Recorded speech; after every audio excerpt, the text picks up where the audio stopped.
everybody, and welcome to the real part 35 of my Soul Silver playthrough. I think I called the last one 35 when it was actually 34. Alright, so the first thing you're going to want to do is, after you've beaten Misty, is in fact fly to Lavender Town. And make sure that you have done the power plant event, the stolen part event, and then you come in here and you talk to that guy up there in the suit, and he will give you an upgrade, a very important upgrade for your radio, which you will definitely be needing. Alright, let's head on out of here. And then you will want to fly back to Vermilion City, which is the first city where you came into Kanto.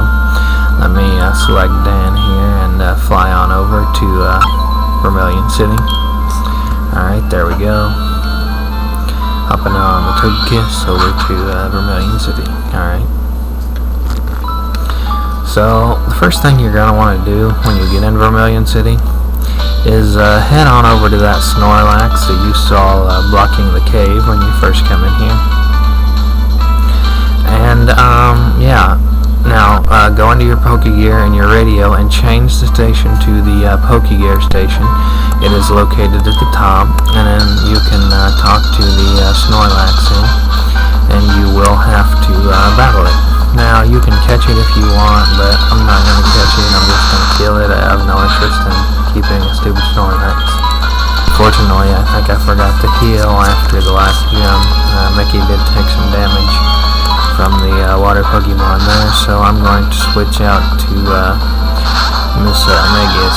The best thing to use against a Snorlax is actually fighting moves, but I don't have a fighting type on my team, which means I'm just going to have to use normal effective attacks on it.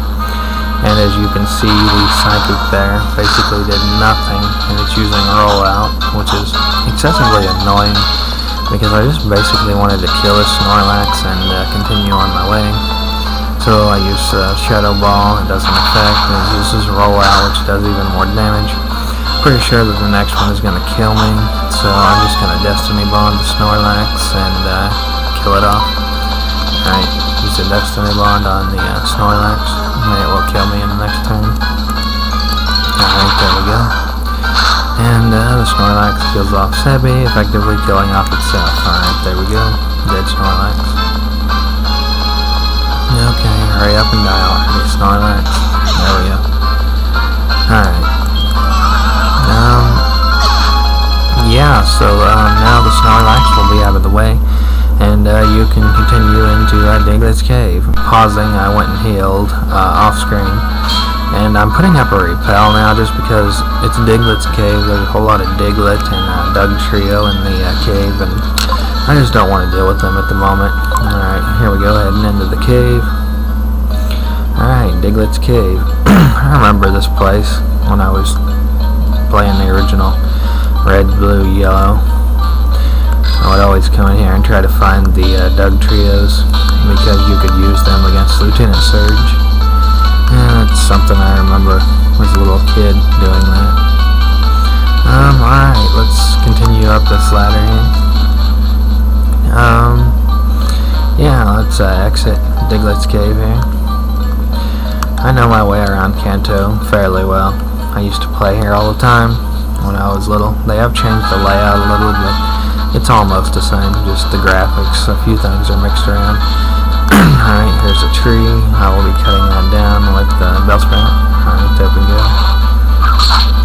Cutting down the tree, and we will be continuing up to Pewter City to finish off Gym Leader Brock there.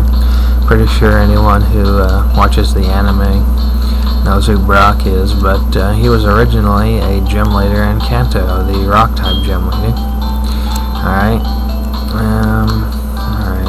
I think it's over there, yeah. You can see that the museum is still here. It's kind of an interesting thing. You might want to check that out. And they have like fossils and stuff in there, if I remember right. Alright, so here it is. This is Gym Leader Brock's gym. I sped this up just because it's just a very boring gym match, and I just wanted to get it over as quickly as possible because basically I surf everything and it dies. So out comes a Graveler. I surf the Graveler and it dies. Alright, there we go. Dead Graveler. Alright, so out comes an Onyx. I surf the Onyx. Well, I will surf the Onyx. Alright, that is a dead Onyx. Okay, there we go. Alrighty then. Kabutops. No, I will not be switching. I surf the Kabutops. I was expecting it to die, but unfortunately for me it did not, which was not good. And it uses Rock Slide, which does nearly half. And then he uses a Endure, I think it was, which is very annoying. And then Brock uses a full restore. So I surf the Kabutops again.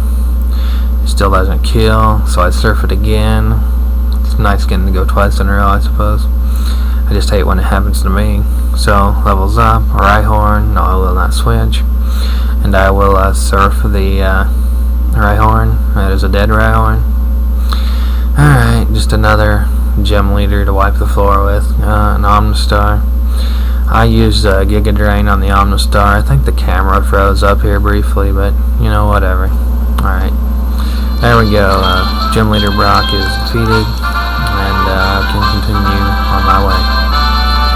Alright. I think it gives me a TM for Rock Slide. Alright, so moving on. Alright, let's hop on our bike. What I really wanted to do was go to Pallet Town. I know it's probably not any of significance to the story. I just wanted to see what Pallet Town looked like in the 4th generation. Alright, so continuing on down here to Route 2. As the routes get lower and lower, the older they actually are. By Generation 4, I think you get into like Route 290 something, which is just kind of ridiculous. Anyway, let's put up a repel. Just because there's a lot of Caterpies and Weedles and other annoying stuff in here. Alright, there we go.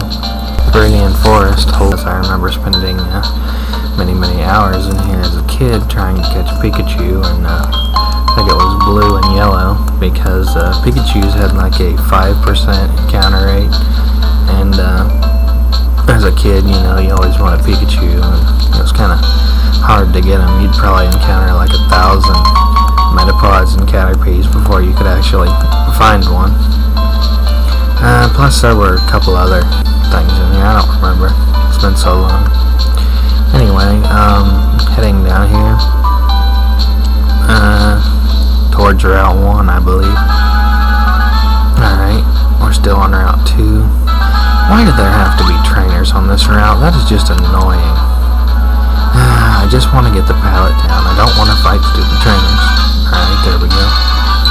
I fought those guys off screen. No, wasting my time. Alright, so continuing down here.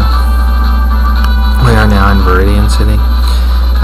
There's the gym. That is Blue's gym now, or Gary, as he was called in the anime. The original rival. In the old games, it was actually Giovanni's gym.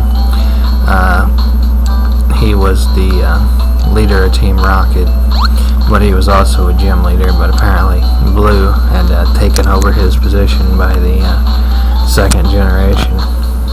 Alright, so yeah, we are now on Route 1, the very first route of the original games. This is where, you know, you started in red, blue, and yellow, and you caught your Pidgeys and your Caterpies and all that Rattatas, and this is where it all started, the original.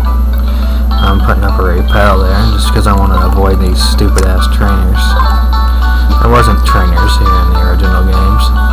You just walked on by. Alright, so ninjaing my way past the trainers and heading on down through the grass. Alright, and we are now in Pallet Town, the original town where you started in the old games. A lot of memories here, where you could pick your Bulbasaur, your Charmander, or your Squirtle, and your rival, Blue, or Gary, or whatever you want to call him, lived in the house next to yours. And this is Professor Oak's lab. Yeah, this is where he originally came from. See, there he is. That is Professor Oak. Talk to him there. Alright, so in the next episode we will be surfing down south from Pallet Town to take on Leader Blaine, and then Blue will return to his gym. So yeah, I suppose that pretty much sums up the episode. So I'll see you then, guys.